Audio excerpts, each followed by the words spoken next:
मछली जल की रानी है, हाथ लगाओ तो डर जाएगी, बाहर निकालो मर जाएगी। बहुत तड़पाऊंगा। आज से हर शुक्रवार और शनिवार रात 9 बजे सिर्फ करस पर थम्स अप प्रेजेंट्स खतरों खिलाड़ी टॉर्चर।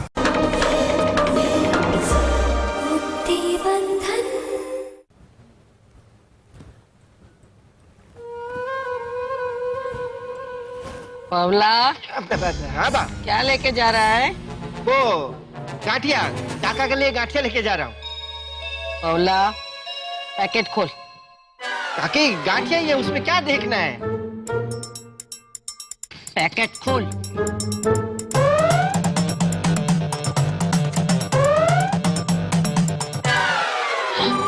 जलेबी झूठू बोले थे। पवला आ गया तू? लाया? ला। मास्टर, हाँ? आप जलेबी कैसे खा सकते हो? ऐसे? इतनी शक्कर, वजन बढ़ जाएगा ना। एक तो कसरत भी नहीं करते बिल्कुल। जवानी में बहुत कसरत करता था, अब क्या करने की जरूरत है? कि तुमसे शादी करना चाहता था, हो गई। बच्चों को बड़ा करना था, हो गए। बच्चों के बेटों की भी शादियां हो गई और उनको भी बहुत साल हो गए। और आज तो राजवी और सिद्धार्थ की मैरिज एनिवर्सरी है। मुंह तो मीठा करना ही पड़ेगा कि नहीं पवला? जो करना है वो करो। ठीक है, नहीं खाऊंगा बस। ले तुम खा लो।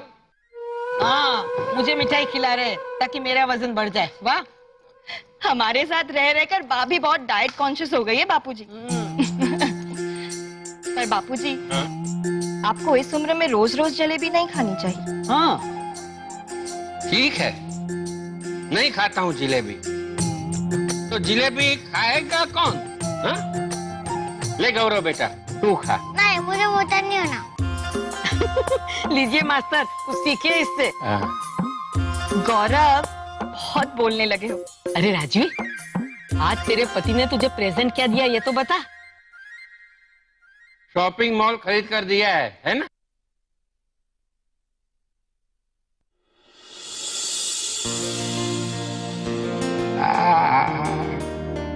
केसर, हमारे बच्चे हमसे कुछ तो सीखे। अरे नहीं दादाजी, ये तो बस। अरे शर्माने की कोई जरूरत नहीं है। फूल तो प्रेम की मजबूत कड़ी है। अपनी पत्नी को हर रोज फूल देने ही चाहिए।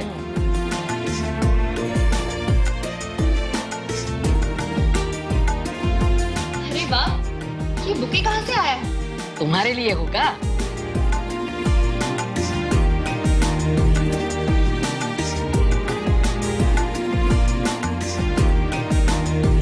Happy anniversary.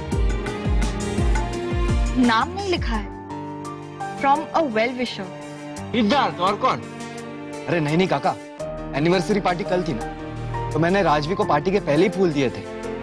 पार्टी खत्म होने के बाद कोई फूल देता है तो होगा कोई। ईरानी परिवार को फूल देने के लिए लोग बहाने ढूंढते।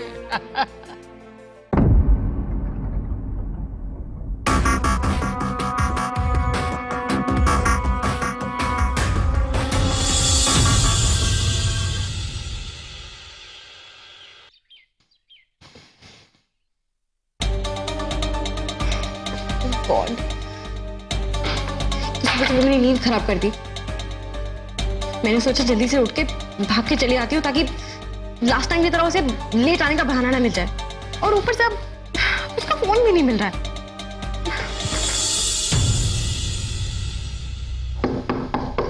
कम इन।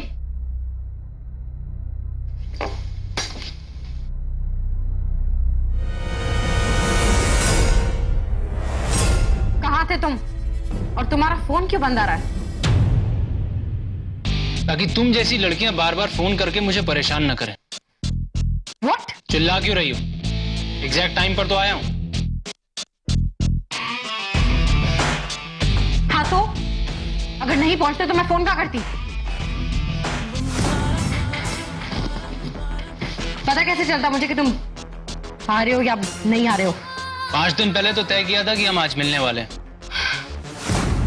हाँ तो एक कर्टेसी कॉल नहीं कर सकते थे? या फिर एटलीस्ट एक मैसेज मीटिंग कंफर्म करने के लिए? जिमी अपना कमिटमेंट कभी नहीं तोड़ता। उसे जब जहां पहुंचना होता है सही वक्त पर पहुंच जाता है। अपनी आवाज नीचे करो और काम की बात करो। फ्रांस से 5 घोड़े मंगवा लिए गए हैं जो डर्बी की रेस में दौड़ेंगे, एरीज के अलावा। लेकिन हाँ, बैकअप के लिए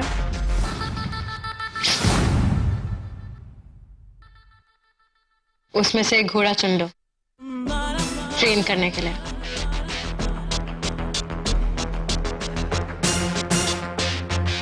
godman, he is a good choice. 25 derby दौड़ चुका है और उनमें से 4 में जीता है। उसे दौड़ाना चाहिए। नो, सॉरी, गॉडमैन नहीं, क्रश दौड़ेगा। लेकिन इसकी ब्रीड गॉडमैन से अच्छी नहीं है। घोड़े खरीदना तुम्हारा काम है और सिलेक्ट करना मेरा। तुम अपना काम करो और मैं मेरा। How dare you! ये मत भूलना कि तुम मेरे लिए काम करते हो, इसलिए जो मैं बोल रही हूं वो करो। अंडरस्टूड? मैं आई एम वीरानी के लिए काम करता हूं और अगर मुझसे इतनी प्रॉब्लम है तो जाकर अपने बॉस से बात करो। ये क्या बॉस बॉस लगा रखा है तुमने? I am Virani is not my boss. मैं उनकी सेक्रेटरी नहीं, उनकी बेटी हूं, मिस निराली वीरानी। अगर ज्यादा आर्ग्यूमेंट किए ना मेरे साथ तो पापा से कह के तुम्हें नौकरी से निकलवा दूंगी।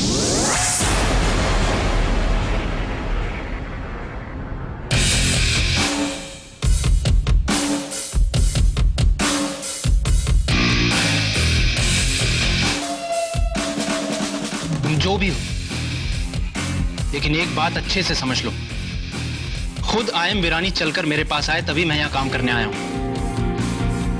उनको मेरी जरूरत है, मुझे उनकी जरूरत नहीं। Excuse me.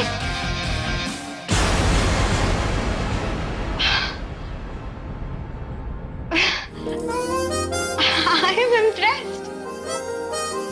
यही तो मैं देखना चाहती थी कि आपको आपके काम पे कितना भरोसा है,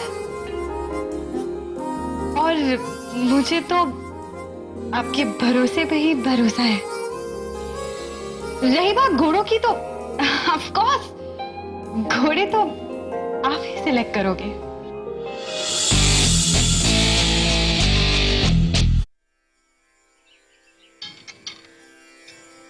दरअसल ये उनकी इच्छा है कि मैं एक नया आश्रम बनाऊं, और मैं सोच रही थी कि वृद्धाश्रम बनाऊं या अनाथ आश्रम।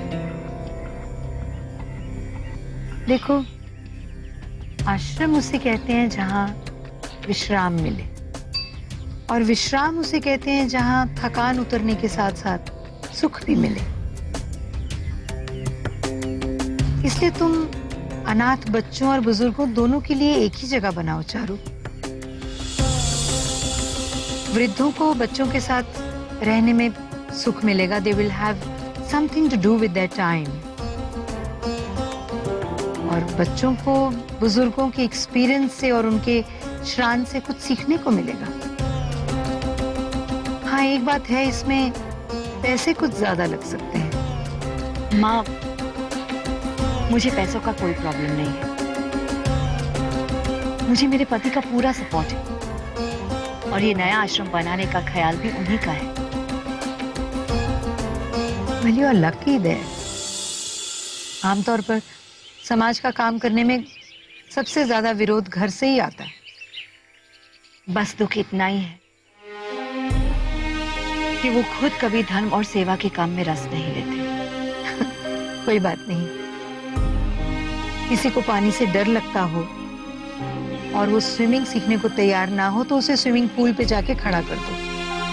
तैरने वालों के चेहरे का आनंद देखकर देर आबेर उसे भी पानी में उतरने की इच्छा हो ही जाएगी। तुम घर से आश्रम तक का रास्ता बना रही हो चारू। आज नहीं तो कल तुम्हारे पति उस पे जरूर चलेंगे। गृहस्थ आश्रम इसी को कहते हैं। रास्ता चाहे पति बनाए या पत्नी, चलते दोनों ही हैं। माँ, कभी कभी आप बहुत मॉडर्न बातें करती हैं, और कभी कभी गृहस्थ आश्रम जैसी परंपरा की भी बात करते हैं। देखो, परंपरा या ट्रेडिशन जड़े हैं और आधुनिकता या मॉडर्निटी इनके फल हैं। एक दूसरे के बिना दोनों अधूरे हैं। ये दलिया बहुत अच्छा है, देवकी ने बनाया है। उसने तो जिद की कि आपके लिए नाश्ता वही बनाएगी। अच्छा खाना बना लेती है तुम्हारी बहू। आपसे मिलने की बहुत इच्छा है उसे, और मैं ये जानती हूं कि मुझे उसे रोकना होगा। पता नहीं मैं ये कैसे करूं। बाबा कहते हैं कि कभी कभी कोशिश करना अपने आप में एक गलती है। कोशिश मत करो, ना उसे यहां लाने की, ना यहां आने से रोकने की। समय के प्रवाह को बहने दो।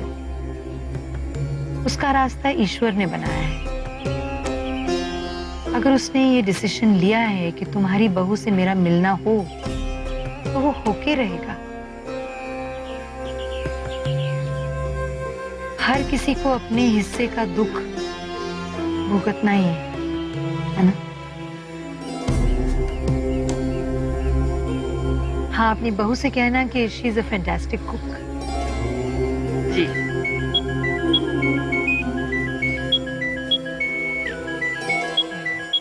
माँ, मैं आपकी आज्ञा लेती हूँ। हेलो। जी हाँ।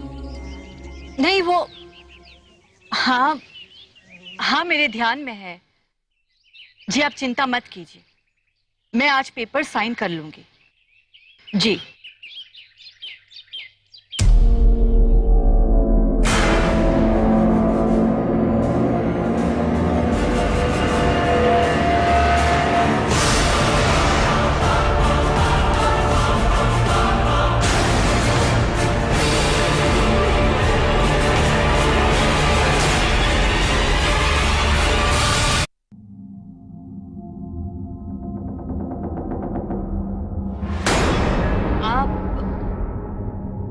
यहाँ कैसे? ये सवाल मुझे तुमसे पूछना चाहिए। चारू, तुम यहाँ कैसे? मैंने तुमसे कहा था कि किसी भी हालत में वो पेपर्स साइन करवाने जरूरी है।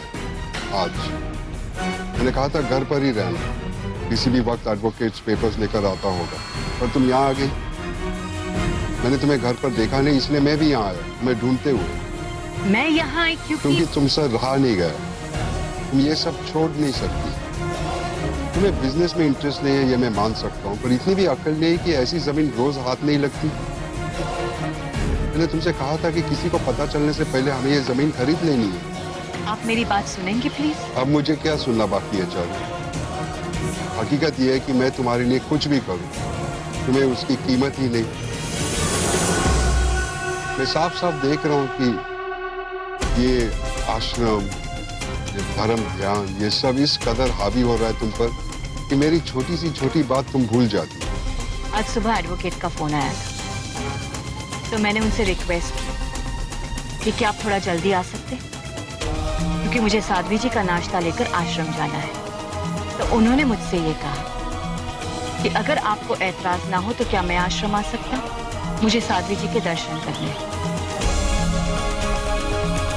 प्रवीण भाई एडवोकेट को लेकर आते ही होंगे। और ऐसा नहीं है कि आपकी दी हुई चीज की मुझे अहमियत नहीं है। आप आश्रम के लिए जमीन खरीद रहे हैं,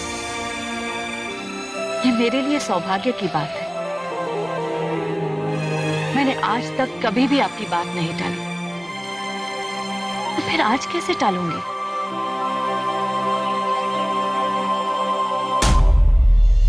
लो भाभी, मैं वकील साहब को ले आया। अरे ईश्वर, तू भी साध्वी जी के दर्शन करने आया? वाह, बहुत अच्छा।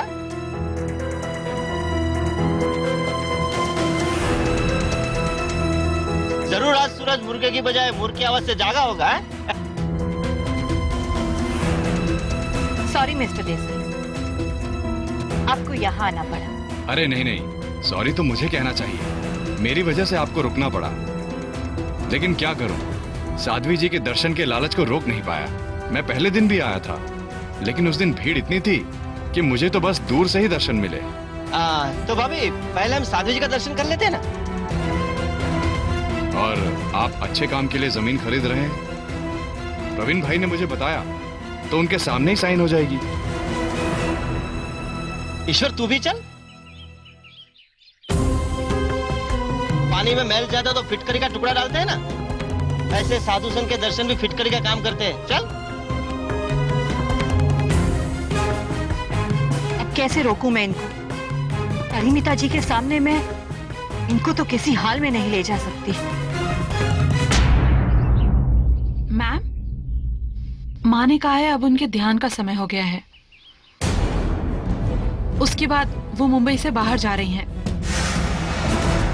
ठाणे के कुछ छोटे छोटे गांवों का प्रवास तय किया है उन्होंने आज। आप दोपहर का और शाम का खाना मत लेके आइएगा। अब कल प्रवचन के समय ही माँ मिलेंगी, सुबह 7:30 बजे। बहुत अच्छा। लगता है मेरे नसीब में साध्वी जी के दर्शन नहीं है। खैर, आश्रम के लिए जमीन की खरीदी हो रही है, तो इसी आश्रम के पवित्र वातावरण में उसके पेपर भी साइन हो जाएंगे। इतना तो फायदा होगा।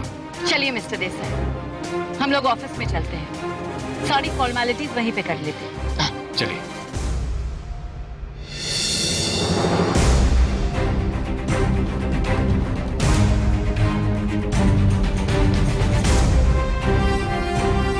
जितनी बार तुमसे मिल नहीं पाता, उतनी ही बार मेरी जिद बढ़ती जाती है चंद्रप्रभा।